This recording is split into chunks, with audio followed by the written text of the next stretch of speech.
لَتَجِدَنَّ أَشَدَّ النَّاسِ عَدَاوَةً لِلَّذِينَ آمَنُوا الْيَهُودَ، اللہ کہتے ہیں تم مسلمانوں کا سب سے بڑا دشمن دنیا کی جتنی قومیں ہیں ان میں سب سے بڑا دشمن کس کو پاؤ گے؟ یہود کو پاؤ گے،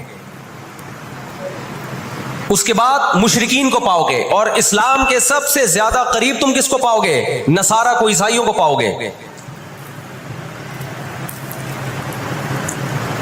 تو ان کو بہت عرصے سے، صدیوں سے کچھ دنیا میں ہوا نہیں تھا،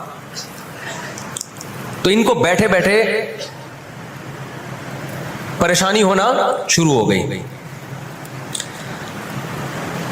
چند ان کے فسادی لوگ جمع ہوئے اور انہوں نے کہا کہ بھئی دنیا میں ہر قوم کے پاس ایک ملک ہے، ہر مذہب کے پاس ایک ملک ہے، تو ہمارے پاس بھی ہونا چاہیے۔ حالانکہ یہ بات ہی غلط ہے، دنیا میں ہر قوم کے پاس ملک نہیں ہے، دنیا میں لاکھوں قومیں ہیں، ملک تھوڑی لاکھوں ہیں۔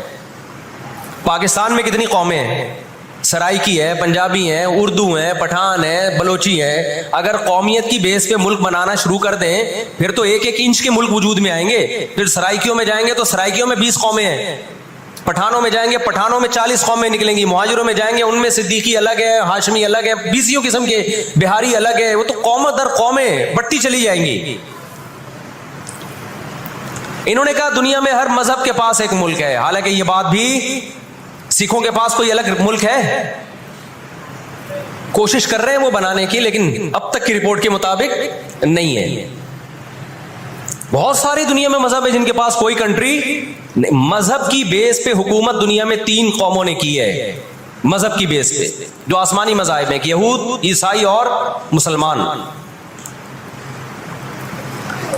پہلی جنگ عظیم ختم ہونے والی تھی، دنیا امن و امان کی طرف آ رہی تھی، ان کو وہ دنیا کا امن پسند نہیں آیا۔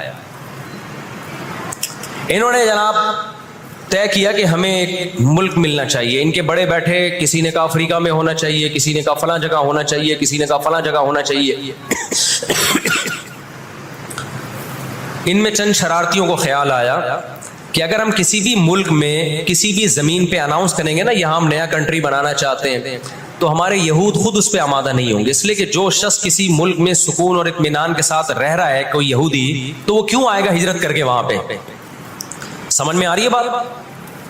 بھائی آپ کسی کنٹری میں امن اور سکون کے ساتھ ہو، اعلان ہوتا ہے ان لوگوں کے لیے وہاں الگ ملک بن رہا ہے، تو آپ کہو گے مجھے جانے کی کیا ضرورت ہے جب میں یہاں سکون اطمینان سے ہوں، مجھے تمام حقوق حاصل ہیں۔ یہودیوں کو پوری دنیا میں ہر قسم کے حقوق حاصل تھے، اور سب سے زیادہ یہودیوں کے ساتھ اچھا سلوک مسلمان خلفاء نے کیا ہے۔ یہودی خود اس کے معترف ہیں کہ مسلمانوں کی اور ہماری جنگیں وہ بنو قریظہ اور بنو نذیر کے بعد، وہ جو مدینہ کے دور میں، اس کے بعد کبھی بھی نہیں ہوئی ہیں۔ مسلمانوں کی لڑائیاں یا تو اہل فارس سے ہوئی ہیں، ایران جو پہلے کا ایران تھا، یا عیسائیوں سے ہوئی ہیں، یہودیوں سے جھڑپیں نہیں ہوئی ہیں۔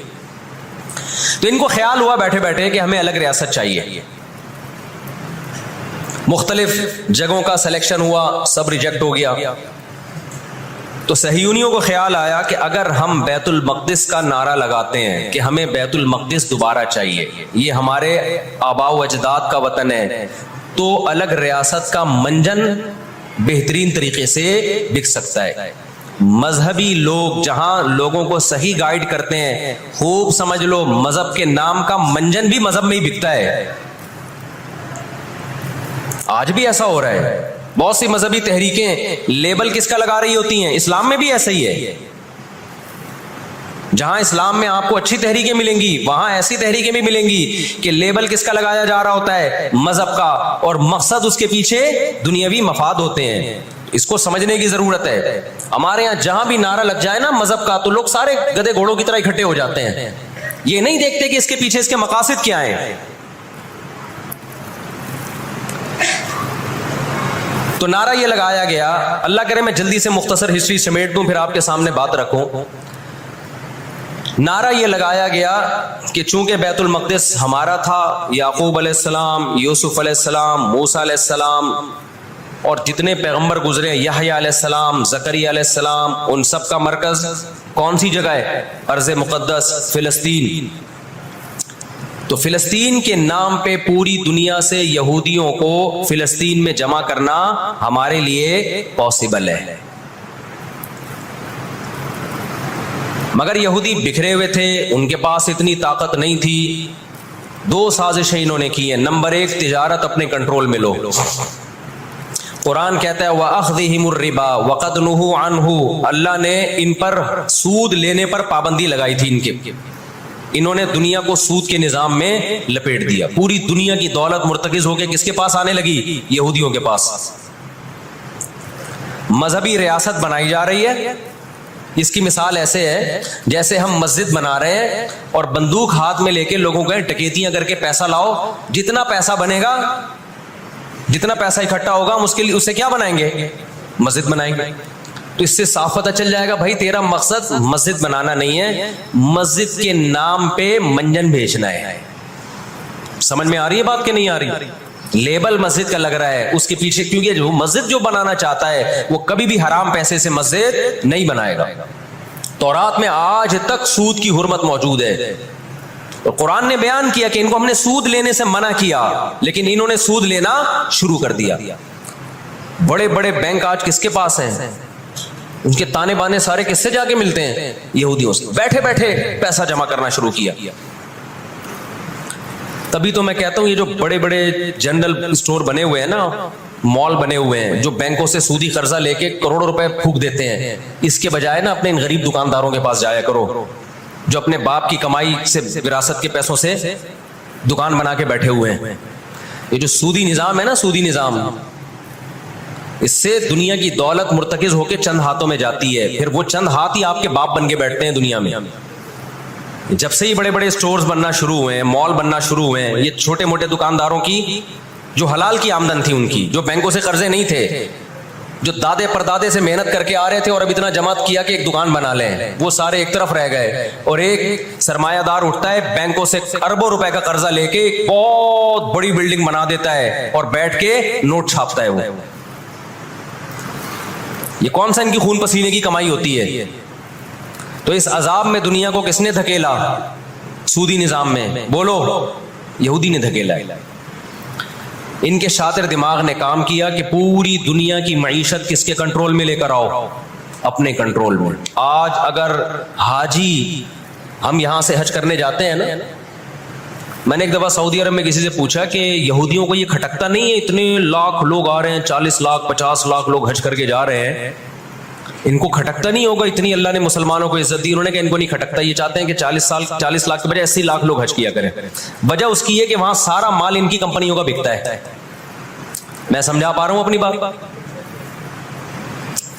ساری پروڈکٹ کس کی بکتی ہیں؟ منجن انہی کا بک رہا ہے وہاں بھی. تو چاہتے ہیں 40 لاکھ کے بجائے کتنے لاکھ حج کیا کریں؟ 80 لاکھ حج کیا کریں. اللہ میاں نے حج کا جہاں تذکرہ کیا نا, وہاں تجارت کا بھی تذکرہ کیا ہے. لیس علیکم جناح ان تبتغوا فضلا من ربکم. مسلمان جب حج کرنے جاتے تھے تو تجارت بھی کرتے تھے, کیونکہ پوری دنیا سے مسلمان آ رہے ہیں. ایک ملک میں ایک چیز سستی ہے, دوسرے ملک میں وہ مہنگی ہے, تو اس ملک والا یہ سستی چیز لے گیا, یہ والا یہ سستی چیز لے گیا, دونوں پارٹیوں کو پیسہ مل رہا ہے, حج بھی ہو رہا ہے, پیسہ بھی مل رہا ہے. صحابہ کو خیال آیا کہ یہ تو ہم حج کرنے جا رہے ہیں, اس میں ہم بزنس بھی اگر کرتے ہیں تو ہمارے تو حج کا اجر ضائع ہو جائے گا. اللہ نے فرمایا نا نا نا نا نا, اگر تم حج کے ساتھ تجارت بھی کرو گے, تجارت کا فائدہ بھی ملے گا اور حج کا بھی پورا پورا ثواب ملے گا تمہیں. کیوں؟ اللہ چاہتے تھے کہ حج کے ذریعے معیشت بھی مسلمانوں کی مضبوط ہو.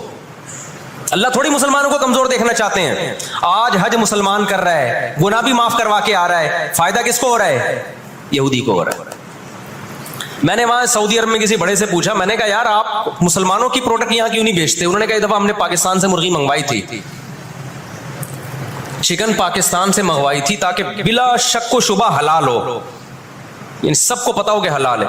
ایک دفعہ بھیجی, اس کے بعد 2 نمبری کی ان لوگوں نے, تو سعودیہ نے بین کر دیا. آپ کے جتنے مسالے ہیں نا, میں نام نہیں لے رہا کمپنیوں کے, ایک ایک کا نام لے کے بتاتا.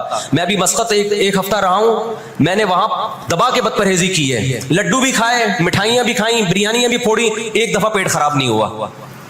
جرمنی گیا, پھوڑ پھاڑ کے آیا, پیٹ خراب نہیں ہوا. سعودی عرب گیا, پھوڑ پھاڑ کے آیا, پیٹ خراب نہیں ہوا. یہاں آیا ہوں, کھچڑی کھا کے پیٹ خراب ہو جاتا ہے.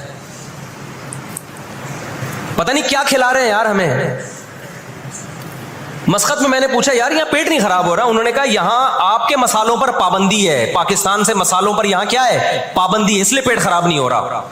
جرمنی میں مجھے وہاں لوگوں نے بتایا کہ جرمنی میں پاکستانی مسالوں پر کیا ہے؟ پابندی ہے، اس لیے پیٹ خراب نہیں ہو رہا. جہاں پاکستان سے مسالہ جائے گا لوگوں کے پیٹوں کی ایسی کی تیسی کر دے گا وہ. یہ ہے بزنس، سمجھ رہے ہو؟ پھر کچھ مسالے آ رہے ہیں وہاں پہ لیکن ان میں وہ ٹیسٹ نہیں ہے جو یہاں ہے. وجہ کیا ہے کہ یہاں جو کیمیکل ڈل رہا ہے نا ٹیسٹ کے لیے، وہ کیمیکل کے بغیر جا رہے ہیں، پھر وہ ایکسپورٹ ہو رہے ہیں، اس لیے اس میں وہ ٹیسٹ نہیں لیکن صحت نہیں خراب کر رہے. یہاں فوکس کیے جا رہا ہے ٹیسٹ کو. صحت گئی تیل لینے، اور آپ اور میں کھا رہے ہیں الحمدللہ، آتے ہی پیٹ خراب ہو گیا.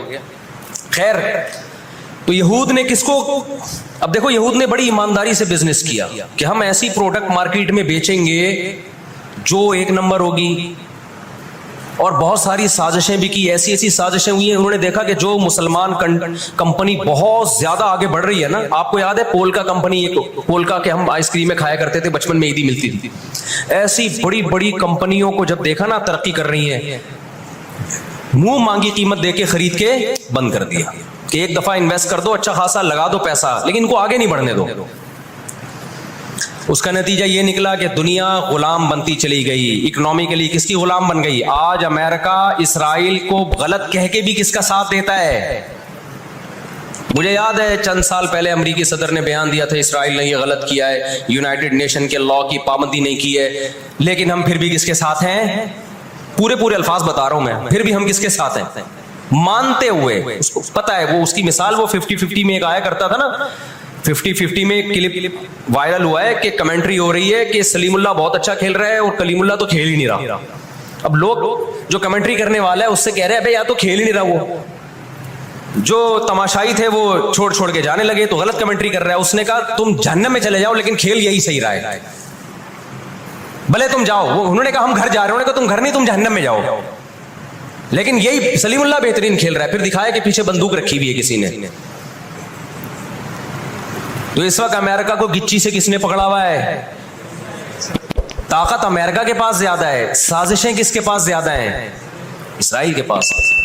معیشت پہ ایسا قبضہ کیا ہوا ہے، گچی سے پکڑا ہوا ہے کہ ہلنا نہیں.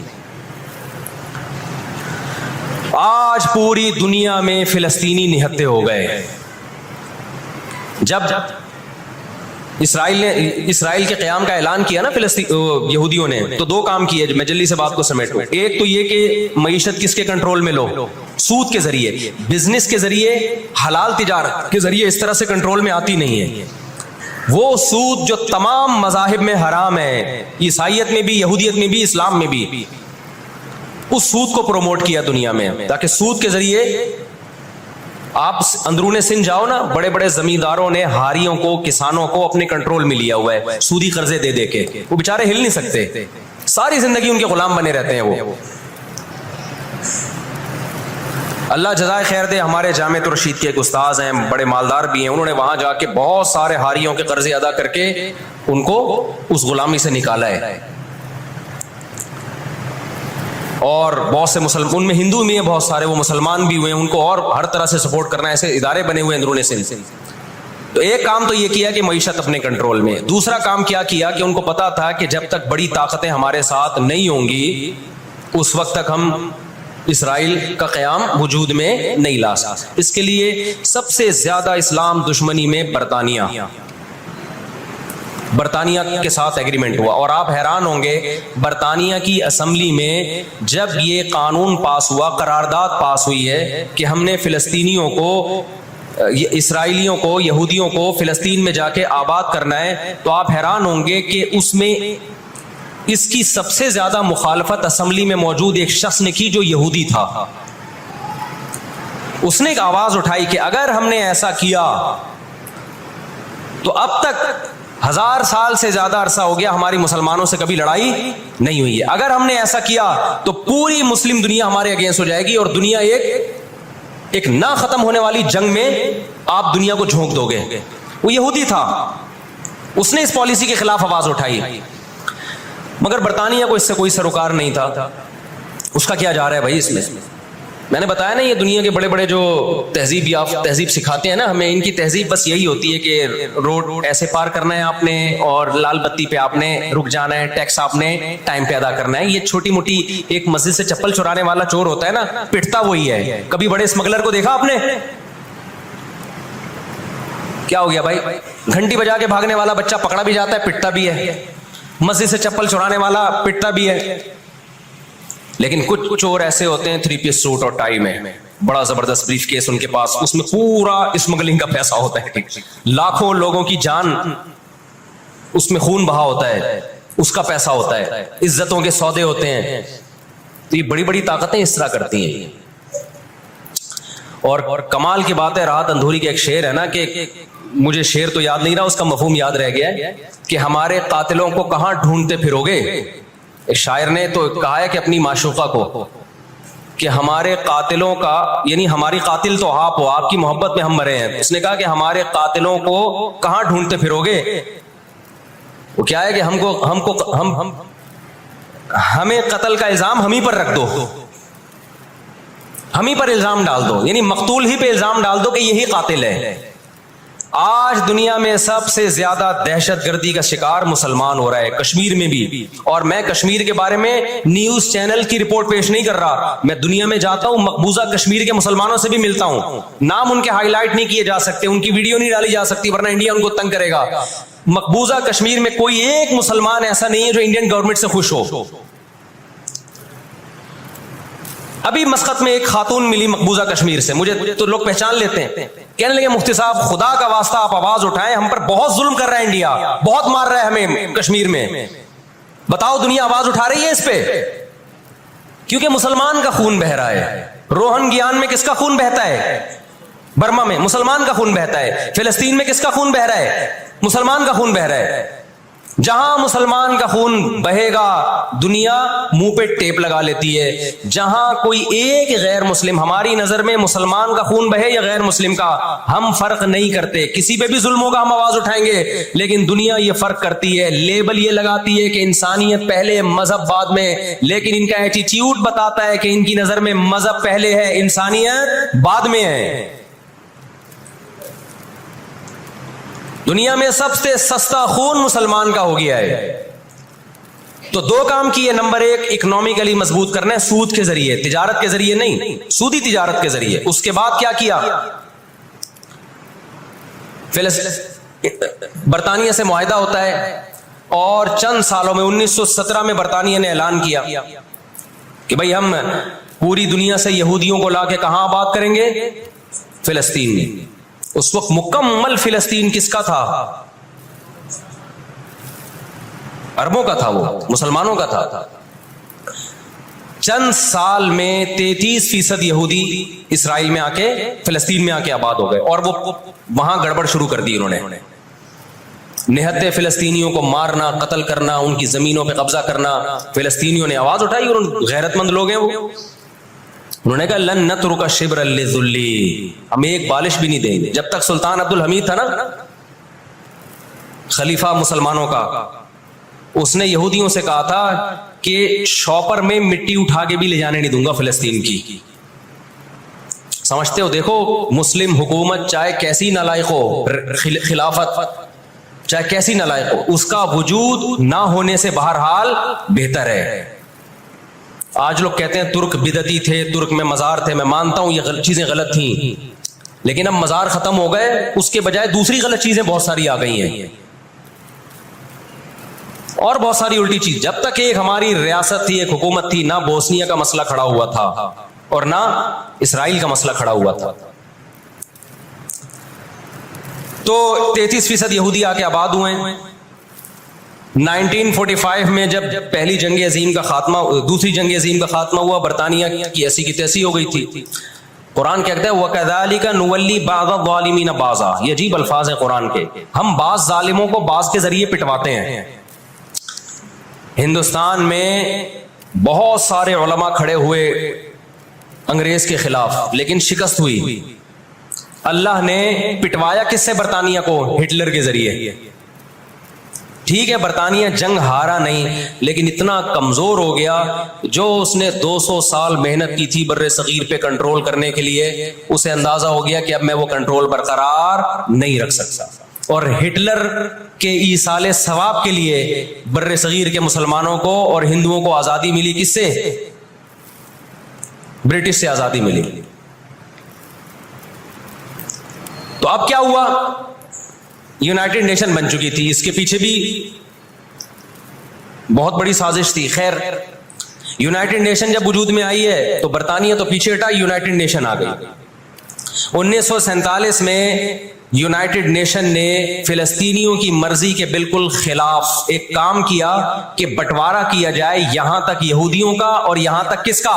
فلسطینیوں کا۔ یہ پہلی غلطی تھی یونائٹڈ نیشن کی۔ جب عدالت انصاف نہیں کرتی نا تو پھر لوگ خود بخود غیر قانونی کاموں پہ آتے ہیں۔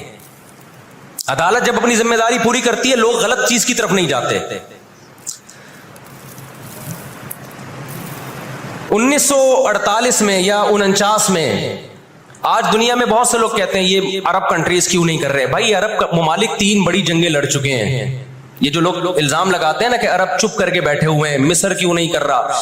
مصر کی سرحد ملتی ہے اسرائیل سے، شام کی سرحد ملتی ہے، اردن اور لبنان کی سرحد ملتی ہے۔ یہ سارے ملک 3 بڑی جنگیں لڑ چکے ہیں اسرائیل کے خلاف، لیکن فتح کس کو ہوئی ہے؟ اسرائیل کو۔ کیوں؟ اس کے پیچھے کون تھا؟ اس کے پیچھے امریکہ تھا۔ تو آپ اپنے ملکوں کو برا بلا کہہ کے اس سے کچھ بھی حاصل ہونے والا نہیں ہے، اس سے ان کا وجود بھی ختم ہو جائے گا۔ یہ 3 بڑی جنگیں ہو چکی ہیں، تمام عرب کنٹریز مل کے اسرائیل پہ حملہ کرتے ہیں، لیکن اس کے نتیجے میں نقصان کیا ہوا؟ یونائٹڈ نیشن نے جو لکیر کھینچی تھی نا یہودیوں کے لیے، یہودی اس لکیر کو کراس کر کے آگے بڑھ گیا اور 80% فلسطین پہ یہودی نے قبضہ کر لیا۔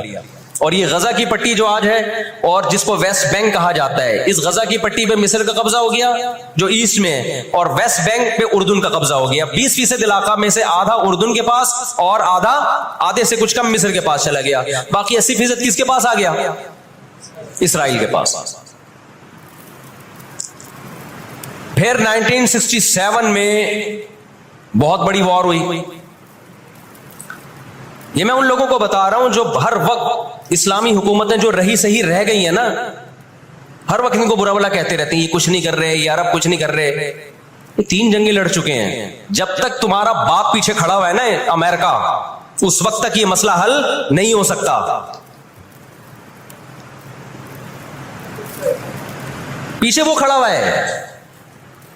اب کیا ہے کہ جی 1967 میں یہ تمام کنٹریز جو بھی اسرائیل کو گھیرے ہوئے ہیں، یہ سب مل کے پلان بناتے ہیں، عرب متحد ہوتے ہیں کہ اسرائیل کو ایک ہی دفعہ میں صفحہ ہستی سے مٹانا ہے۔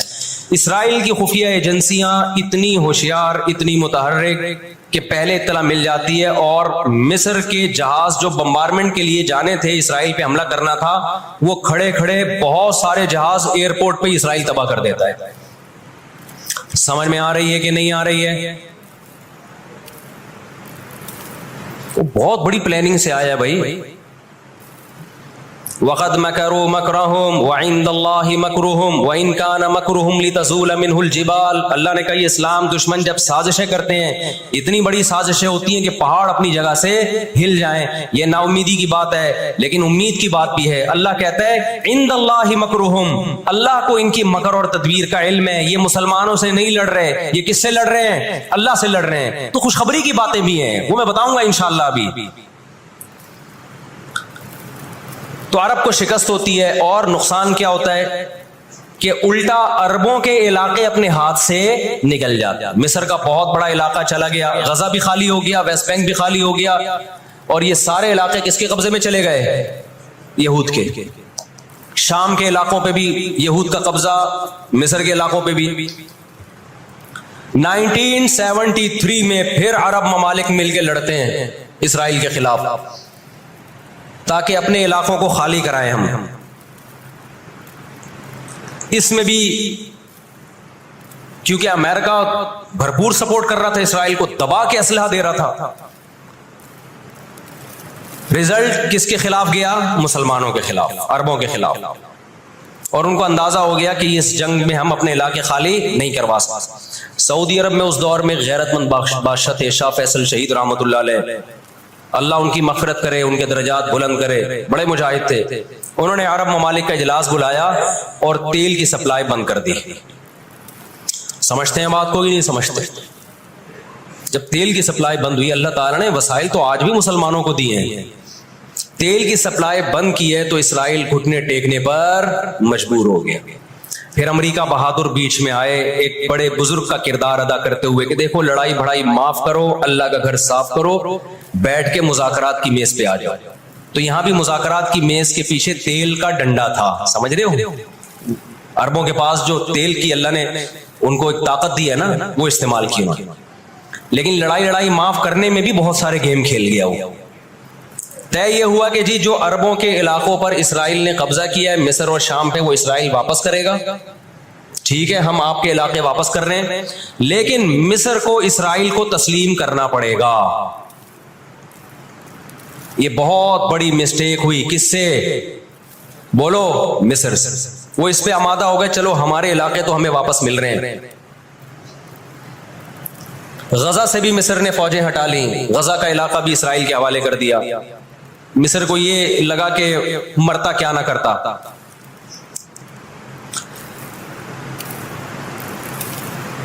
مصر نے جب یہ علاقے واپس کیے اور اسرائیل کو تسلیم کیا تو بہت سارے عرب کنٹریز مصر کے خلاف ہو گئے اور عرب اتحاد سے مصر کو نکال دیا. وہ جو بعد میں داخل بھی کر لیا، پھر 1989 میں دوبارہ داخل کر لیا. فلسطینیوں کو اندازہ ہو گیا کہ یہ ممالک جو کچھ کر سکتے تھے کیا ہے، اب ہمیں ہی کرنا پڑے گا. اب ہم دنیا سے کیا ہو گئے ہیں؟ مایوس. لیکن ان کی غیرت کو 100 بار سلام، انہوں نے شکست تسلیم نہیں کی. دنیا کے مسلم کنٹریز نے شکست مان لی، انہوں نے نہیں کی. لڑتے رہے بالآخر غزہ کا علاقہ، غزہ سے یہودیوں نے اپنی فوجوں کو یہ غزہ آزاد کرایا. انہوں نے، کوئی ان کے ساتھ نہیں تھا، اکیلے لڑ رہے تھے. 2006 میں غزہ میں الیکشن ہوئے اور حماس بھاری اکثریت سے جیتتی ہے.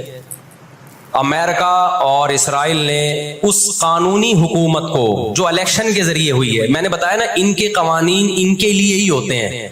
ویسے جمہوریت الاپتے شاپتے رہتے ہیں، لیکن جہاں جمہوری طرز پر ان کی مرضی کے خلاف ہو جائے تو پھر جمہوریت نہیں چاہیے ان کو. جہاں آمریت سے کام چلتا ہے وہاں آمریت چاہیے. یہ سارے اصول اور ضابطے کس کے لیے ہیں بھائی؟ ہم غریبوں کے لیے ہیں. ہم غریبوں کے لیے. آپ کو پتا ہے پاکستان میں کوئلے کی بلوچستان میں اتنی کانیں ہیں کہ 200 سال تک فری بجلی ہمیں مل سکتی ہے، لیکن دنیا ہمیں نکالنے نہیں دیتی کہ انوائرمنٹ، ماحول خراب ہوگا. جبکہ بہت سارے ملکوں میں کوئلے سے بجلی بن رہی ہے، وہاں کا ماحول خراب بولو نہیں ہے. سمجھتے ہو کہ نہیں سمجھتے؟ دنیا کے جو بڑے پیمانے پر جو بڑے بڑے دہشت گرد ہیں نا، وہ کچھ اور ہی ہیں. وہ چھوٹی چھوٹی مسجد سے چپلیں نہیں چراتے، بس ان کا ہم لوگ مسجد سے چپلیں چراتے ہیں اس لیے بدنام ہوتے ہیں. 2006 میں جب حماس بھاری اکثریت سے جیتی ہے تو امریکہ اور اسرائیل ان کی حکومت کو تسلیم کرنے سے بولو انکار کر دیا. اچھا 1956 میں بھی لڑائی ہوئی ہے. آپ کو پتا ہے وہ لڑائی کیسے ختم ہوئی؟ اسرائیل کو سپورٹ کیا برطانیہ اور فرانس نے. وہ پیچھے ہٹے رشیا کی دھمکی سے. روس کو اندازہ ہو گیا کہ یہ قبضہ کرتے چلے جا رہے ہیں اور ایک بہت بڑی پاور بن کے یورپ اور امریکہ اتحاد بن کے ہمارے سامنے آ جائیں گے تو ہماری پوزیشن خراب ہو جائے گی. روس کون سا کوئی اتنا نیک انسان ہے وہ؟ لیکن قرآن کہتا ہے نا نولی بعض الظالمین بعضا، ہم بعض ظالموں کو بعض ظالموں ہی کے ذریعے پٹواتے ہیں. محلے میں ایک دادا گھوم رہا ہوتا ہے بدماشی کرتا، کمزور پٹ رہے ہوتے ہیں، اللہ دوسرے دادا کو پیدا کر کے اس کو پٹواتے ہیں اس سے، اور پھر کہتے ہیں تجھے کسی اور سے پٹواؤں گا میں. روس نے کون سا اچھے افغانستان میں جو بربریت کی اس نے کس قانون کے تحت افغانستان میں گھسا تھا؟ وہاں بھی افغانی اس کے خلاف کھڑے ہوئے اور مار مار کے بھگایا اس کو. پھر جو آپ کے 40-42 ملک ابھی افغان طالبان کے ساتھ لڑ کے گئے ہیں وہ کس قانون کے تحت آئے تھے بھائی؟ ایک شخص کو پکڑنے کے لیے، اسامہ بن لادن کو پکڑنے کے لیے آپ نے پوری ریاست کی ایسی کی تیسی کر دی. تو ان کے اپنے لیے اصول کچھ اور ہیں، ہمارے لیے اصول بولو کچھ اور ہیں. اس لیے انصاف اصل کب ہوگا میرے بھائی؟ آخرت میں. لیکن آپ کی اطلاع کے لیے آخرت سے پہلے دنیا میں بھی ایک دفعہ ہوگا، اور یہ ہمارے پیغمبر صلی اللہ علیہ وسلم کی بشارتیں ہیں. آج وہ فلسطینی نہتے ہو چکے ہیں. نہ مصر میں ان سے لڑنے کی طاقت ہے کیونکہ مصر 3 جنگیں لڑ کے ہار چکا ہے. نہ شام میں ان سے لڑنے کی، شام کے اندر تو خود ایسی سازشیں کی ہیں کہ اس کو کھوکھلا کر دیا. جو بھی طاقتور ملک تھے اسرائیل نے ان کو اپنے راستے سے پہلے ہی ہٹا دیا. اور یاد رکھو اسرائیل صرف فلسطین نہیں چاہتا ہے، یہ ہماری بھول ہے. اسرائیل گریٹ اسرائیل کا قائل ہے جس میں بہت بڑا خطہ ہے جس پہ وہ قبضہ کرنا چاہتا ہے. یہ یہاں رکے گا نہیں. اگر آج ہم غزہ کو اسرائیل کے حوالے کر دیں کہ چلو دنیا میں امن آ جائے گا، ایک حکومت ان کو دے دی جائے، چند لوگوں کو ہتھیار ڈلوا کے ان کو کنٹرول دے دیا جائے، تو یہ آپ کی بھول ہے. قرآن کہہ رہا ہے وَيَسْعَوْنَ فِي الْأَرْضِ فَسَادًا، ان کی فطرت میں ہے کہ یہ زمین میں ہمیشہ فساد مچاتے رہیں گے. جو بات ہٹلر نے کہی تھی وہ قرآن 1400 سال پہلے کہہ چکا تھا. ہٹلر نے قرآن میں دیکھ کے نہیں کہی ہے، ہٹلر نے تو مشاہدہ کر کے کہی تھی یہ بات.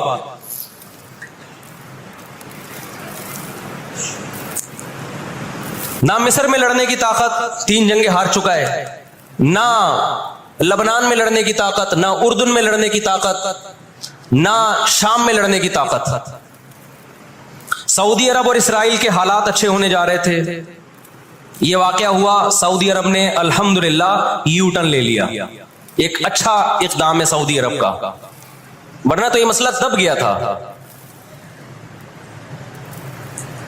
سعودی عرب پیچھے ہٹ گیا، اردن پیچھے ہٹ گیا. بہت سارے اسلامی ملک جو جا رہے تھے کم از کم اس واقعے کے نتیجے میں پیچھے ہٹے ہیں، وہ ایک اسٹیپ پیچھے کی طرف آئے ہیں. اور اب اتنی جلدی آگے جا نہیں سکتے.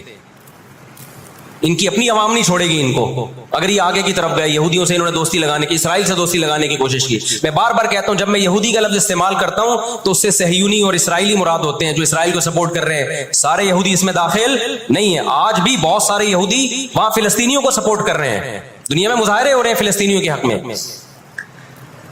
ہمیں اس بارے میں کیا ہدایات ملتی ہیں قرآن و سنت میں؟ وقت بتائیے، یہ گھڑی آگے تھوڑی سی، وقت کافی زیادہ ہو گیا. میں انشاءاللہ ہمیں اس بارے میں قرآن و سنت میں کیا ہدایات ملتی ہیں اس پر میں انشاءاللہ جمعے کی نماز کے بعد کچھ دیر بات کروں گا. وقت چونکہ بہت ہو گیا، جمعے کی نماز پہ لیٹ ہو جاتی ہے. اللہ تعالیٰ غزہ میں جو اہل اسلام پہ، فلسطینیوں پہ ظلم ہو رہا ہے، اللہ تعالیٰ ان کی مدد کرے اور غاصب اسرائیل کو اللہ تعالیٰ ہدایت دے. جو ہدایت کے قابل نہیں ہے تو اللہ ان کو تباہ و برباد کرے. دیکھیے نبی صلی اللہ علیہ وسلم نے فرمایا، بخاری مسلم کی حدیث ہے، تقاتلون الیہود حتی یختبی احدکم وراء الحجر فیقول الحجر یا مسلم هذا یہودی فاقتلہ، هذا یہودی ورائی فاقتلہ. نبی صلی اللہ علیہ وسلم نے فرمایا تمہاری یہود سے لڑائی ہوگی، جہاد ہوگا، یہاں تک کہ کوئی یہودی اگر پتھر کے پیچھے چھپے گا تو پتھر کہے گا کہ اے مسلمان یہ یہودی ہے، اس کو قتل کر دے، یہ میرے پیچھے چھپا ہوا ہے. ہر درخت بھی گواہی دے گا، ہر پتھر بھی گواہی دے گا، الا الغرقد، سوائے غرقد درخت کے. یہودیوں کو کوئی مقدس درخت ہے جو اسرائیل میں بہت زیادہ لگاتے بھی ہیں یہ لوگ. نبی صلی اللہ علیہ وسلم نے جب یہ بات ارشاد فرمائی تو اس وقت مسلمانوں کی یہودیوں سے ایسی کسی لڑائی کا تصور بھی نہیں تھا.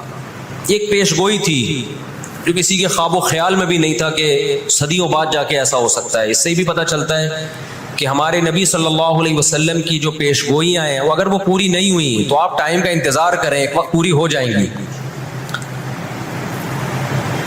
1300 سال تک مسلمانوں کو اس حدیث کا مطلب سمجھ میں نہیں آیا. عملی دنیا میں ایمان تو تھا سب کا کہ اللہ کے نبی نے جو فرمایا برحق ہے، کیونکہ یہودیوں سے میں نے بتایا نا لڑائی ہوئی نہیں ہے. جب مدینہ سے اور جزیرہ عرب سے ان کو نکالا گیا، یہ دنیا کے مختلف ملکوں میں جا کے آباد ہو گئے ہیں. اس کے بعد یہ ہمیشہ یا تو عیسائیوں کے زیر سایہ رہے ہیں یا مسلمانوں کے زیر سایہ رہے. ان کی لڑائی اگر ہوئی عیسائیوں سے ہوئی ہے، مسلمانوں سے ان کا کبھی ٹاکرا نہیں ہوا. لیکن پیغمبر صلی اللہ علیہ وسلم نے کیا فرمایا صحابہ سے؟ تقاتلون، تم لڑو گے. تم سے مراد یہ امت لڑے گی. ایک وقت آنے والا ہے اور ایسی لڑائی ہوگی، ایسی لڑائی ہوگی کہ حتی یختبی احدکم وراء الحجر، کہ پتھر اور درخت بھی یہودی کا ساتھ دینا چھوڑ دیں گے. آج دنیا جن حالات کی طرف جا رہی ہے نا، یہ ایسا لگتا ہے کہ اس حدیث کے پورا ہونے کا ٹائم آ گیا ہے. ہم جب قرآن مجید پڑھتے تھے، اب بھی پڑھتے ہیں، لیکن جب طالب علمی کے دور میں جب سمجھ کے پڑھنا سیکھا ہم نے، تو ہم جگہ جگہ قرآن میں دیکھتے تھے ضربت علیہم الذلہ، اللہ نے ان پر ذلت کو مسلط کر دیا ہے۔ میں بار بار کہوں، یہودیوں سے ہماری مراد علی الاطلاق سارے یہودی نہیں ہیں، کیونکہ میرے بیان کو لوگ شارٹ کلپ بنا کے غلط چلاتے ہیں۔ ابھی میرا ایک بیان کسی نے چلایا، میں بیان میں کہہ رہا ہوں کہ عورت اور مردوں کی نماز میں جو فرق ہے کسی حدیث سے اگر ثابت نہیں ہے تو یہ بھی تو حدیث سے ثابت نہیں ہے کہ عورتیں صفا مروہ میں چلیں گی، دوڑیں گی نہیں، یہ بھی تو حدیث سے ثابت نہیں ہے کہ عورتیں آہستہ لبیک کہیں گی۔ آگے میں نے پوری ڈیٹیل میں بات کی ہے، کسی نے میرا اتنا سا کلپ چلا دیا اور جواب میں کسی دوسرے کا کلپ چلا دیا کہ دیکھو فلاں فلاں حدیث تو ہے، فلاں حدیث تو ہے جس میں آتا ہے عورتیں صفا مروہ پہ چلیں گی، حالانکہ میں ان حدیثوں کا جواب اس کلپ میں دے چکا ہوں۔ نمبر ایک، وہ مرفوع حدیثیں نہیں ہیں، نمبر دو، وہ صحیح روایتیں نہیں ہیں، من گڑت ہیں، یا تو بہت درجے کی ضعیف ہیں، اس قابل نہیں ہے کہ ان کو دلیل کے طور پہ پیش کیا جائے۔ لیکن شرارتی نے میرا آدھا کلپ چلایا اور دوسرے اسکالر کا میرے مقابلے میں لگا دیا، نیچے لوگ کہہ رہے ہیں مفتی کو حدیثوں کا نہیں پتا اور ان صاحب کو حدیثوں کا پتا ہے۔ تو آپ کر لیں جو مرضی کرنا ہے، قیامت میں اللہ حساب و کتاب لے لے گا۔ تو میرے کلپ لوگ ادھورے چلاتے ہیں، ہمیں اللہ کا شکر ہے، ان لوگ، ہم نہیں کہہ رہے ہم بہت بڑے فنٹر ہیں، یہ جو آج کل کے یوٹیوبرز آ رہے ہیں نا، جو نئے نئے اسکالرز آ رہے ہیں، ان سے قرآن کا بھی الحمدللہ زیادہ پتہ ہے، حدیثوں کا بھی ان سے الحمدللہ زیادہ پتہ ہے۔ ہم نے جن استاذوں سے حدیثیں پڑھی ہیں نا، ان کے 20-20 سال کے تجربے ہیں حدیث پڑھانے کے، اور وہ اردو میں نہیں پڑھاتے، وہ عربی میں پڑھتے ہیں، عربی میں پڑھاتے ہیں، اور اسماء الرجال کے بڑے بڑے علامے ہیں۔ سمجھتے ہو کہ نہیں سمجھتے؟ اور میں نے تو دور حدیث جو کیا ہے نا، دور حدیث ہم نے تو الگ ہی سٹائل میں کیا ہے۔ ہم پر تو پابندی تھی کہ جب حدیث کا سبق ہوگا تو ہم نے خود عربی کتابیں دیکھ کر، عربی شروحات دیکھ کر لیکچر کو تیار کرنا ہے، سند بھی خود پڑھنی ہے، سند کی بحث بھی، اور پوری بحث بھی خود ہی تیار کرنی ہے۔ تو اس سٹائل میں جب انسان حدیث پڑھتا ہے تو اس کی استعداد اور زیادہ بڑھ جاتی ہے۔ آج کل کے جو نئے نئے اسکالر آ رہے ہیں، ان سے کہو کہ بغیر زبر زیر پیش کے نا حدیث کی ایک سند پڑھ کے دکھا دیں، مفہوم تو اگلی چیز ہے۔ تبھی ہم کہتے ہیں سامنے بیٹھ کے جو مسائل حل ہوتے ہیں نا، وہ یوٹیوب پہ کلپ بازیوں سے نہیں ہوتے، ان سامنے بیٹھتے نہیں ہیں لوگ۔ میرے 3 دنیا میں مناظرے ہوئے ہیں، 3، اور تینوں میں الحمدللہ اللہ نے مجھے فتح دی ہے۔ ابھی چونکہ موضوع اسرائیل کا چل رہا ہے، یہ مناظروں کی بحث کرنا مناسب نہیں ہے، وہ میں پھر کسی اور وقت بتاؤں گا، لیکن مناظرے کچھ اصول اور ضابطے کے تحت ہوتے ہیں تو ہوگا۔ بغیر ضابطوں کے کوئی بھی آ کے بیٹھ کے مرغوں کی طرح لڑنا شروع کر دے، اس کو بحث مباحثہ نہیں کہتے، اس کو مرغوں کی لڑائی کہتے ہیں۔ تو مرغوں کی لڑائی میں ہم اپنے آپ کو نہیں دھکیلتے، ہم ٹرم اینڈ کنڈیشن فکس کر کے بات کرنے پر آمادہ ہوتے ہیں۔ سمجھتا ہے کہ نہیں سمجھتا؟ تو 3 ہوئے میرے، پھر کبھی بتاؤں گا انشاءاللہ۔ ابھی تو یہ اسرائیل کا ٹاپک زیادہ ہے، میں ان جھگڑوں سے جو آج کل کے اسکالرس کے چل رہے ہیں۔ تو بار بار میں کہتا ہوں، میرا کلپ ادھورا چلاتے ہیں نا تو کوئی یہودیوں کے خلاف نہ چلائے، سارے یہودی ایک جیسے نہیں ہیں، ہم اسرائیل کے اگینسٹ ہیں، تو ہماری جو لڑائی ہوگی اسرائیل سے ہوگی۔ حدیث میں جس یہودی سے لڑائی کا ذکر ہے، اس سے مراد بھی کون سے یہودی ہیں؟ یہ فتنہ پرست اور شر پسند یہودی ہیں جو اسرائیل پہ غاصبانہ قبضہ، فلسطین پہ جنہوں نے غاصبانہ قبضہ کیا ہوا ہے۔ سمجھتے ہو کہ نہیں سمجھتے؟ تو آپ صلی اللہ علیہ وسلم نے فرمایا کہ تقاتلون الیہود، تمہاری جنگ کس سے ہوگی؟ یہود سے ہوگی۔ دجال کس کا سپورٹر ہوگا؟ بولتے کیوں نہیں؟ ابھی تو دجال آیا نہیں ہے اور آپ نے بولنا چھوڑ دیا ہے، جب آئے گا تو پھر تو اچھوں کی بولتی بند ہو جائے گی۔ کس کا سپورٹر ہوگا وہ؟ ہاں، میں عرض کر رہا تھا کہ ہم جب قرآن پڑھتے تھے، ضربت علیہم الذلہ، قرآن کہتے ہیں ہم نے ذلت ان کے اوپر دے ماری ہے، ان فسادوں کی وجہ سے جو یہ کرتے رہے ہیں دنیا میں، ان فسادات کی وجہ سے۔ ہم جب پڑھتے تھے ہم کہتے تھے اے اللہ، آج تو یہودی ذلیل نہیں ہے، اسرائیل کتنا پاورفل ہے کہ گچی کس کی پکڑی ہوئی ہے اس نے؟ امریکہ کی۔ ہندوستان کو گچی سے پکڑا ہوا ہے۔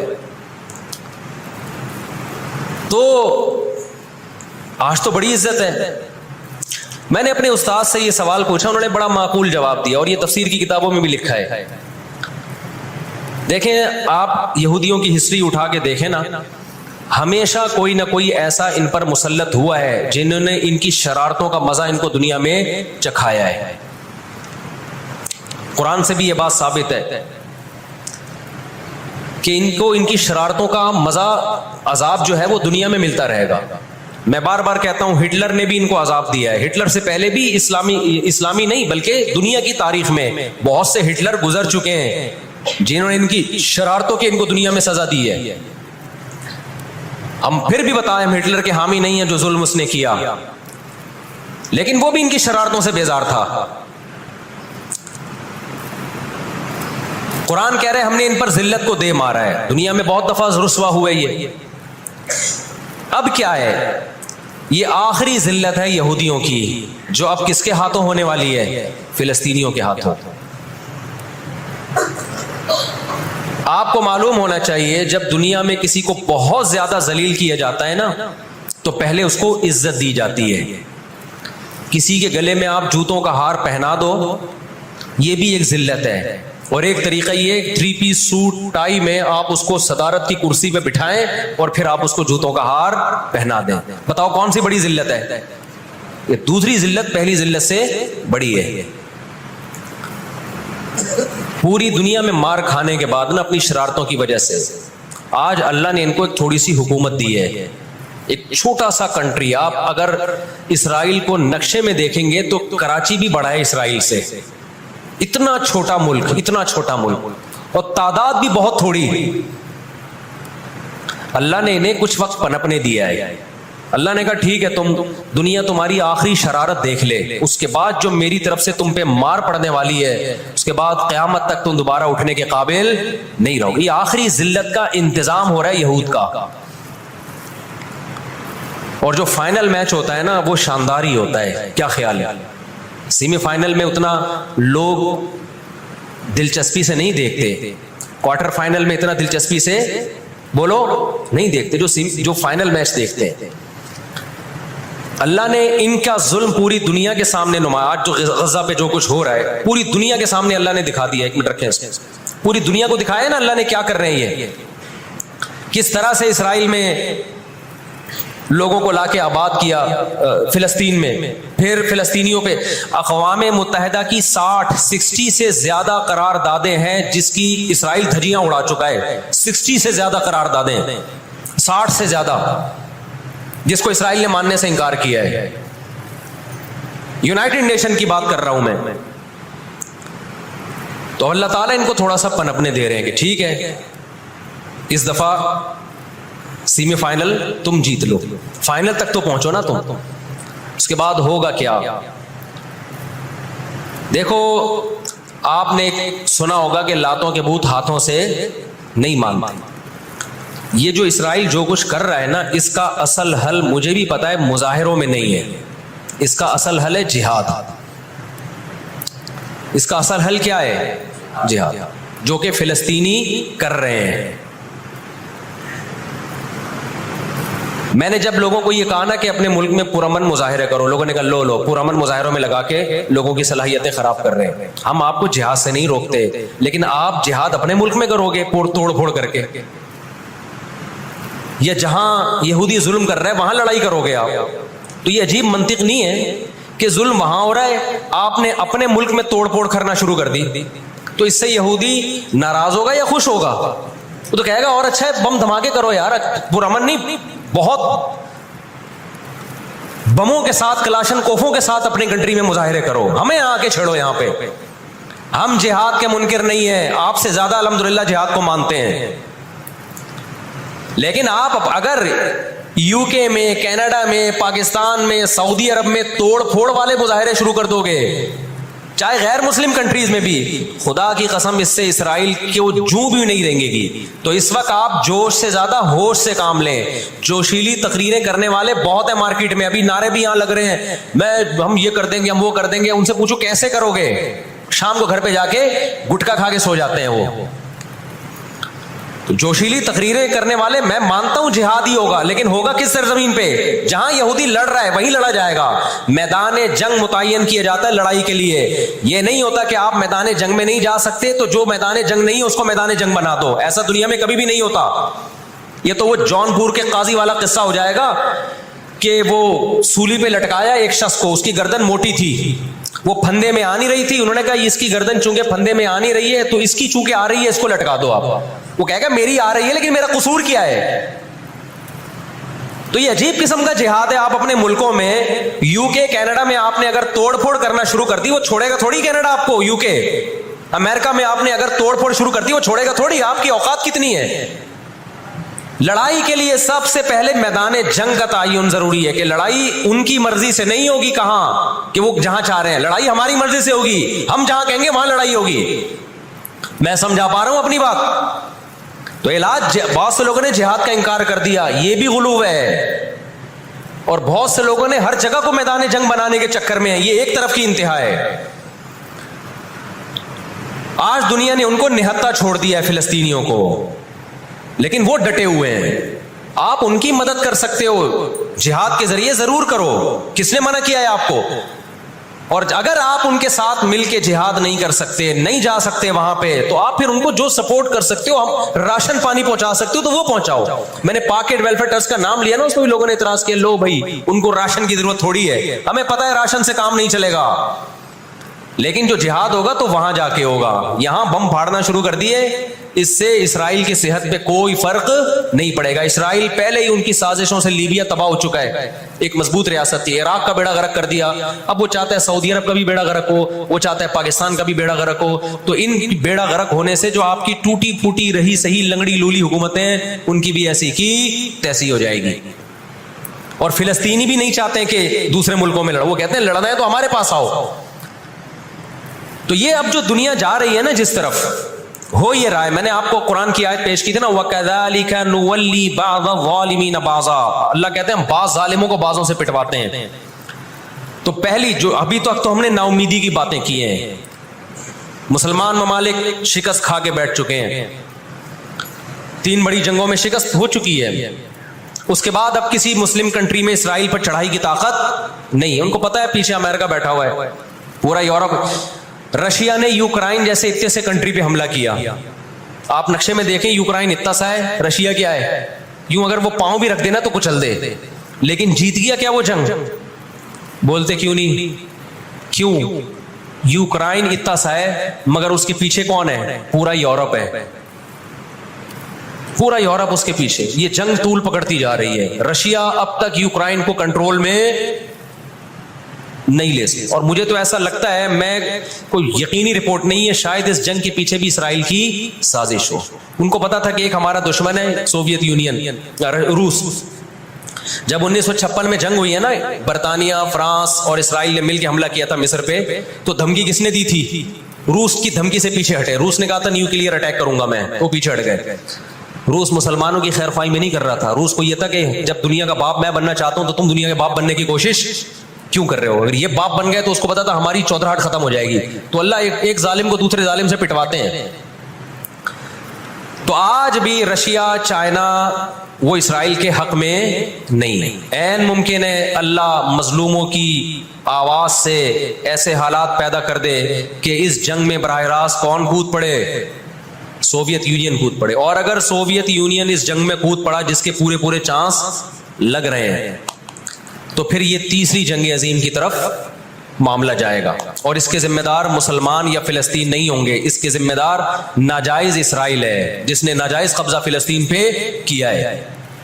اور پھر دنیا میں جو تباہی ہوگی نا، تباہی ہوگی وہ میرے اور آپ کے تصور سے بھی زیادہ ہے، کیونکہ اب تلواروں سے یا صرف ہوائی جہازوں سے جنگ نہیں ہوتی، اب سب کے پاس نیوکلیئر ہتھیار ہیں، اب ایٹم بم چلیں گے. آج اگر دنیا انسانیت پہ رحم کھانا چاہتی ہے، آج اگر امریکہ، برطانیہ، جرمنی، فرانس جو دنیا کے لیڈر کہلائے جاتے ہیں، آج اگر یہ چاہتے ہیں کہ انسانیت کو تباہی سے بچائیں، تو ان کو فلسطینیوں کا ہاتھ نہیں روکنا. ان کو کس کا ہاتھ روکنا ہے؟ جو اصل ظالم ہے نا یہودی، اس کا ہاتھ روکنا ہے. فلسطینیوں کے پاس اپنے دفاع کا پورا اخلاقی حق بھی ہے، مذہبی حق بھی ہے، قانونی حق بھی ہے. تو آج اگر یہ اسرائیل کا ہاتھ زبردستی روک لیتے ہیں تو دنیا بڑی تباہی سے بچ جائے گی. اور اگر یہ دنیا اسرائیل کا ہاتھ نہیں روکتی اور اس جنگ کو بند کرنے کی کوشش نہیں کرتی، تو بھائی جو تیسری جنگ کی طرف معاملات جا رہے ہیں اس کے ذمہ دار یہ لوگ ہوں گے جو دنیا میں تہذیب کے ٹھیکیدار ہیں. یہاں تک بات سمجھ میں آ گئی کہ نہیں آ گئی؟ دوسری بات، ہمیں قرآن و سنت میں اس بارے میں کیا ہدایات ملتی ہیں؟ اللہ کہتا ہے میں نے یہود پہ ذلت کو مسلط کر دیا ہے۔ اس آیت میں اور اس حدیث میں جو میں نے تقاتلون الیہود والی حدیث پڑھی، اس میں مسلمانوں کے لیے خوشخبری ہے کہ اللہ تعالیٰ نے جیسے بنی اسرائیل انتہائی کمزور تھے، فرعون کا ظلم اور بربریت کا شکار تھے، اللہ سورہ قصص میں کہتے ہیں وَنُرِيدُ أَن نَّمُنَّ عَلَى الَّذِينَ اسْتُضْعِفُوا فِي الْأَرْضِ، ہم نے ارادہ کیا کہ زمین میں کمزور ترین لوگوں کو اٹھا کے زمین کا امام بنا دیں گے، طاقتور پہ غالب کر دیں گے۔ بہت دفعہ ایسا ہوا ہے، کم من فئۃ قلیلۃ غلبت فئۃ کثیرۃ باذن اللہ، اللہ کہتے ہیں دنیا کے نقشوں میں جو غالب ہوتا ہے، جس کی فتح اسباب کی دنیا میں یقینی ہوتی ہے، میں بہت تھوڑی سی جماعت کو طاقتور بنا کے دنیا کا امام بنا دیتا ہوں۔ ہمیں اللہ کی رحمت سے اور قرآن اور حدیث کی جو بشارتیں مل رہی ہیں اس سے پوری امید ہے کہ انشاءاللہ یہ جو ابھی حالات ہوئے ہیں یہ فلسطین کی شکست پہ منتج نہیں ہوں گے، انشاءاللہ یہ اسرائیل کی شکست پہ اور یہودیوں کی ہمیشہ کے لیے شکست پہ اس کا نتیجہ نکلے گا انشاءاللہ۔ اور نبی صلی اللہ علیہ وسلم کی وہ حدیث پوری ہوگی کہ تمہاری جو بڑی جنگ ہوگی، نبی نے کیا فرمایا؟ اس امت کی ایک جماعت ہمیشہ جہاد کرتی رہے گی، لا یزال طائفۃ من امتی ظاہرین علی الحق، ہر دور میں لڑائی ہوئی ہے، جہاد ہوا ہے۔ آپ اس ہسٹری اٹھا کے دیکھ، کہیں نہ کہیں جہاد ہمیشہ ہوتا رہا ہے، تو آج بھی ایسا ہوگا۔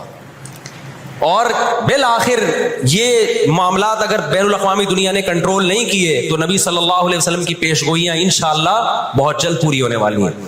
اور یہ جو ان کو عزت ملی ہے نا، یہ اصل میں بہت بڑی ذلت کی تمہید ہے۔ جب کسی کی بہت بڑی بےزتی کرنی ہوتی ہے تو اس کو پہلے بہت زیادہ عزت دینی پڑتی ہے۔ میں اکثر ایک واقعہ سناتا ہوں، ایک آدمی گیا کسی محلے میں، آ کے کہنے لگا اللہ کا شکر ہے اس علاقے میں میری عزت نہیں ہے۔ لوگوں نے اس میں شکر ادا کرنے کی کیا بات ہے؟ اس نے کہا اگر عزت ہوتی تو آج میری بہت زیادہ بےزتی ہو جانی تھی، آج میں نے ایسا کام کیا کہ میری بہت زیادہ بےزتی ہو جاتی۔ تو یہ ایک بہت بڑی ذلت کا پیش خیمائی۔ ہماری ذمہ داری ہے کہ ہم ان کے لیے دعا بھی کریں، اپنے ملک میں ہم پرامن احتجاج بھی کریں۔ غیر مسلم ریاستوں میں بھی احتجاج کی اجازت ہے، یہاں ہم نے پرامن ہی کرنا ہے، یہاں توڑ پھوڑ سے کوئی فائدہ ہونے والا نہیں ہے۔ جوش میں ہوش نہ چھوڑ دیں آپ۔ یو کے میں پابندی لگائی کہ آپ فلسطینیوں کا جھنڈا نہیں لہرا سکتے، لوگوں نے لہرانا شروع کر دیا، اس کا نتیجہ کیا نکلا؟ فلسطین آزاد ہو گیا۔ اس سے جنہوں نے لہرایا ان کو گورنمنٹ اٹھا کے لے گئی۔ تو تھوڑے بہت لوگ جو کچھ غیرت جن میں تھی وہ بھی اپنے آپ کو ہاتھ پاؤں کٹوا رہے ہیں اگر، تو فلسطینیوں کے لیے پھر احتجاج کرنے والا، آواز اٹھانے والا دنیا میں کون ہوگا؟ تو جو میدان جنگ ہے وہی میدان جنگ ہے، اور جو میدان جنگ نہیں ہے اس کو میدان جنگ بنانے کی کوشش نہ کرو۔ یہودی چاہتا ہے پوری دنیا میدان جنگ بن جائے، اسرائیل میں امن ہو جائے تاکہ میں بادشاہی کروں دنیا پہ۔ ہم چاہتے ہیں نہ، جو میدان جنگ آپ نے جس جگہ کو رکھا ہے ہم جنگ وہاں سے ہٹنے نہیں دیں گے، وہیں میدان جنگ ہوگا، وہی جگہ میدان جنگ بنے گی۔ اور آپ نے اپنی حکومتوں پہ دباؤ ڈالنا ہے، حکومتوں پہ پریشر۔ دیکھو اردن میں جب احتجاج ہوا ہے، اردن کا بادشاہ نے آ کے اسرائیل کے خلاف بیان دیا ہے۔ لوگ سمجھتے ہیں ان احتجاجوں سے کیا ہوگا، ان پرامن مظاہروں سے کیا ہوگا؟ ایسا نہیں ہے، ان پرامن مظاہروں سے حکومتوں پہ دباؤ پڑتا ہے۔ آپ جو کر سکتے ہیں وہ تو کریں نا، آپ جو کر سکتے ہیں وہ تو کریں۔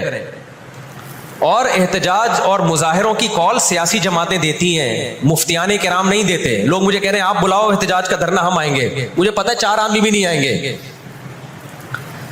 4 آدمی بھی نہیں آئیں گے ہمارے دھرنے پہ۔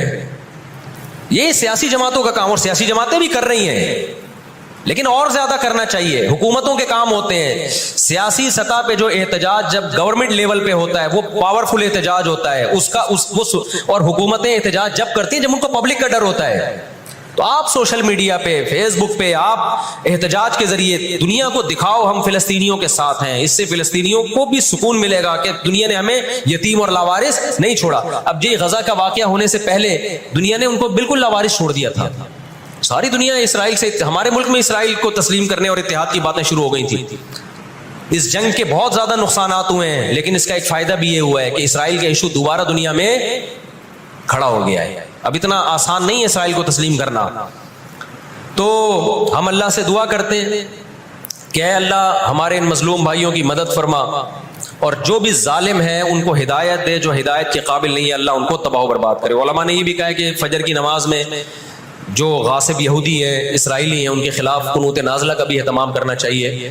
تو اس کا بھی موقع ملے تو قنوت نازلہ پڑھنی چاہیے. قنوت نازلہ نبی صلی اللہ علیہ وسلم کی سنت ہے کہ جب کفر کا ظلم بڑھتا تھا تو آپ صلی اللہ علیہ وسلم فجر میں بد دعا کیا کرتے تھے فجر کی نماز میں ان کے لیے. تو اسلام جہاں دعائیں سکھاتا ہے، ظالموں کے خلاف بد دعائیں بھی سکھاتا ہے. اللہ تعالیٰ سمجھنے کی، عمل کی توفیق. کیا ہم اپنی بلیوں کو نیوٹر یعنی نہ مذکر نہ مؤنث کروا سکتے ہیں؟ اس میں گناہ تو نہیں ہوگا؟ نہیں، کوئی گناہ نہیں، کروا لیں. کہتے ہیں کہ اللہ تعالیٰ اپنے حقوق معاف کر دیتا ہے، مگر بندوں کو حقوق جب تک وہ معاف نہ کرے تو معاف نہیں ہوتے. تو اگر میں پکی توبہ کر لوں مگر ماضی میں جو بندوں کے حقوق تلف کیے اور وہ بندے دنیا سے چلے گئے یا ان کا پتہ ہی نہ ہوتا، اس صورت میں میری توبہ کا کیا ہوگا؟ دیکھیں، جو حقوق ان کے تھے، پیسوں کا لین دین تھا، وہ پیسے دینے پڑیں گے. اگر وہ دنیا سے چلے گئے تو وہ پیسے ان کے وارثین کو دیں. جتنی گنجائش ہے وہ کریں آپ. تو جو آپ سے ہو سکتا ہے وہ آپ کر لیں، جو نہیں ہو سکتا پھر وہ اللہ پہ چھوڑ دیں. اللہ معاف کرنے والا ہے. میری شادی 19 فروری 2021 میں ہوئی تھی. اس وقت دین کے بارے میں مجھے علم نہیں تھا. میں نے سنا کہ مشرک عورت سے نکاح کرنا جائز نہیں. میری بیوی خود کو مسلم کہتی ہے مگر شرکی عقائد رکھتی ہے. مزاروں میں دفن بزرگوں سے مدد مانگتی ہے. اس صورت میں مجھے کیا کرنا چاہیے؟ نماز، روزہ، قیامت کے دن کے بارے میں اور بھی شریعت کے بڑے بڑے ارکان کا صاف صاف لفظوں میں انکار کرتی ہے. اس صورت میں کیا میں بغیر تجدید ایمان اور بغیر تجدید نکاح کے رہ سکتا ہوں؟ اگر وہ تجدید ایمان کے لیے راضی نہ ہو تو کیا میں اسے چھوڑ سکتا ہوں؟ آپ اسے توبہ کی تلقین کریں اور بولیں قبروں سے مانگنا حرام ہے، ناجائز ہے، شرک ہے. اس سے نکاح ختم ہو جاتا ہے. اگر وہ مان جائے ٹھیک ہے، نہیں مانے تو پھر اس کو، اگر مان جاتی ہے تو اس نکاح دوبارہ کریں، اور اگر نہیں مانتی تو پھر آپ اس کو چھوڑ دیں. آپ کے لیے اس کے ساتھ رہنا اور میاں بیوی والا ریلیشن پھر حرام ہے، ناجائز ہے. جعفر اقبال ہنگو سے، پہلے کوشش کریں کہ مان جائے، دلائل دیں گے انشاءاللہ مان جائے گی، گھر خراب نہ کریں بلا وجہ زبردستی. جعفر اقبال ہنگو سے، مجھ سے میرے دوست نے 5000 روپے ادھار لیے ہیں، کافی ٹائم ہو گیا ہے، وہ واپس نہیں کر رہا. وہ میں بتا چکا ہوں نہیں کرے گا واپس. کیا میں اس کی دکان سے اس کے 5000 روپے کے بدلے میں کوئی سامان لے سکتا ہوں؟ کیونکہ پیسے نہیں دے رہا. لے سکتے ہیں، بالکل لے سکتے ہیں. تو جائیں کچھ چیز لے کے آ جائیں جو 5000 کی. اگر مرد اپنی بیوی کو بات بات پر یہ بولے کہ میں نے نہیں رہنا تمہارے ساتھ، چلی جاؤ اپنے گھر، تمہیں پیپر دے دوں گا، ایسی صورت میں مرد اور عورت کے لیے کیا ہدایت؟ ان الفاظ سے طلاق تو نہیں ہوئی، یہ تو طلاق کی دھمکی ہے، طلاق نہیں ہے. باقی مرد کو چاہیے یہ باتیں نہ کرے، اپنی جھگڑوں کو حل کریں. میاں بیوی خاندان والوں کو بلائیں اگر آپس میں حل نہیں ہو رہے. بغیر نیت کے بیوی کو مہر دینے سے مہر ادا ہو جائے گا یا پھر اسے دینا ہوگا؟ بغیر نیت کے بھی مہر ادا نہیں ہوتا اور بیوی کو بتائے بغیر دینے سے بھی ادا نہیں ہوگا. آپ بتائیں گے کہ مہر کی رقم دے رہا ہوں اور وہ ایز اے مہر ایکسپٹ کرے گی تو وہ ادا ہوگا، ورنہ تو ہر آدمی بیوی کو جیب خرچی تو دے رہا ہوتا ہے. مرنے سے پہلے بولے کہ بیگم میں نے جتنی پاکٹ منی دی تھی وہ سارا مہر ہو گیا. بیگم بولے گی ہم تو مہر سمجھ کے نہیں لیتے رہے اس کو. تو جب مہر دیا جائے اس کو بیوی کو بتایا جائے کہ بیگم میرے ذمہ جو مہر کی رقم تھی یہ میں دے رہا ہوں اور اب مہر ختم ہو گیا. تو جب تک یہ اس طرح وضاحت نہیں کرے گا وہ رقم